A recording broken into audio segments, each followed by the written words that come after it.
This is Movietone. Lionel Gamlin reporting.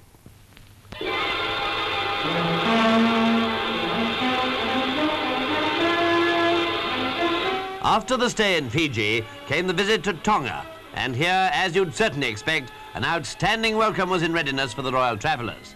Nuku'alofa, the capital, obviously had no doubts about the importance and the honour of this festive occasion. Everybody was dressed up in his or her best on the great day, and from miles around, the people assembled to play their part in greeting the Queen from faraway Britain. The Gothic had gone on ahead, and Her Majesty and the Duke had come by flying boat so as to have more time to spend in Tonga. The royal travellers now came ashore by launch, and as they stepped onto the wharf, they were royally welcomed to her island kingdom by Queen Salote. Tall and smiling as ever, she greeted the Queen and the Duke, and then presented Crown Prince Tungi and other members of the Tongan royal family.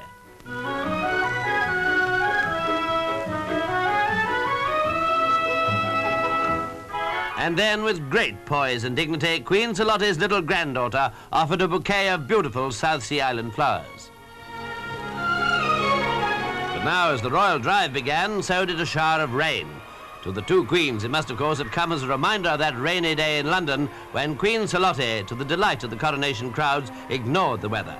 Today, she was first to put up an umbrella, though her royal visitor soon had hers in action too. Off they drove with thousands of Tongan children to cheer them on their way.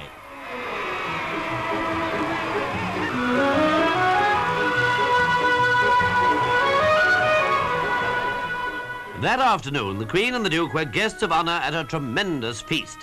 Red carpets, of course, are not the form in Tonga. Instead, a pathway of tapa cloth, made from the bark of a tree, had been laid, and over it the royal party walked to the feast house. Here, a vast array of tropical fruits, roast-sucking pigs, chickens, crayfish, and other delights had been prepared, enough for 1,000 guests, with plenty over, I dare say. Sitting on cushions before the low table, the Queen, the Duke, and the Tongan royal family were waited on by the daughters of prominent islanders. It must indeed have been something quite new in Her Majesty's experience, this exotic banquet. And for all those present, accustomed as they are in Tonga to feasts of this kind, it was a never-to-be-forgotten occasion. Not so far away, Tonga's famous flying foxes, huge fruit-eating bats, seemed to be gathering for a feast of their own. For entertainment, there was dancing. Rehearsals, we're told, had been going on for weeks in advance, and now the royal visitors were given a special welcome with song and dance by these most charming people of the Friendly Isles.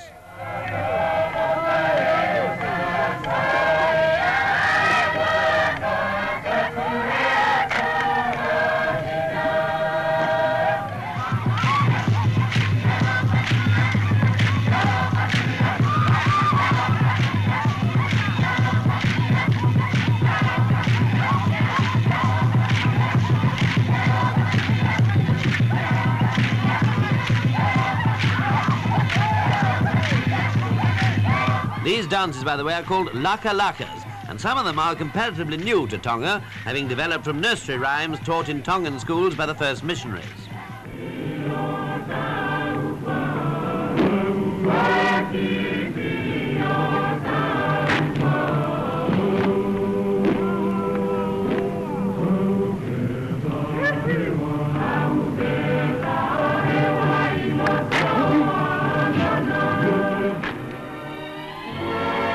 Later, divine service at the West End Church was attended by the Queen and the Duke, who read the Queen Salote's subjects.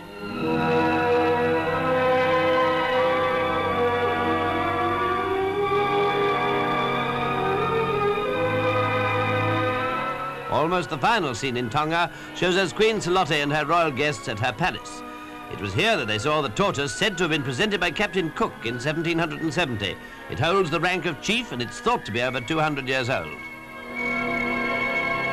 Undoubtedly, the royal visit to Tonga was an immense success, and as Her Majesty told the Tongan people, never was a more appropriate name given to any land than that given by Captain Cook when he called Tonga the Friendly Islands. Wearing traditional garlands, the Queen and the Duke eventually returned to the Gothic to continue their tour. Gifts of all kinds had been presented to them and also to members of the liner's crew, but now the happy visit to Tonga was over.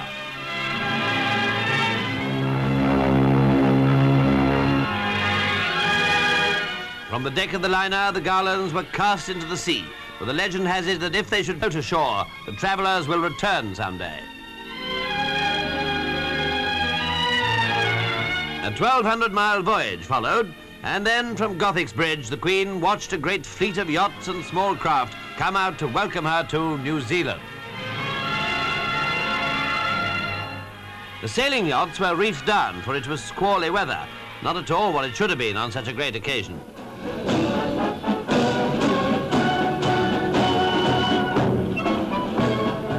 And now the ship came slowly in towards Auckland's central wharf. It must have been a thrilling moment ashore, for never before had a reigning sovereign visited New Zealand. Everything was naturally in readiness for Her Majesty's welcome, and already a group of Maoris were offering their greetings in their inimitable fashion.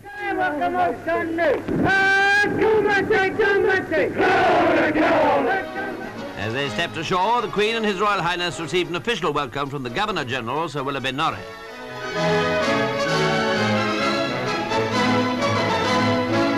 Next came the greeting from the Prime Minister, Mr. Sidney Holland.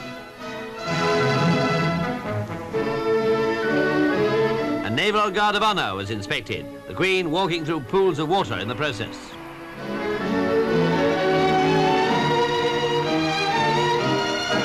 Presently, at the town hall, the weather grew still more boisterous. New Zealanders, most of them now to see the Queen for the first time, have been waiting for hours to witness the civic reception. When Her Majesty came out onto the dais for the ceremony, rain fell again.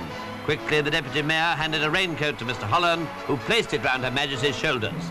Such were the opening scenes of the royal tour of New Zealand.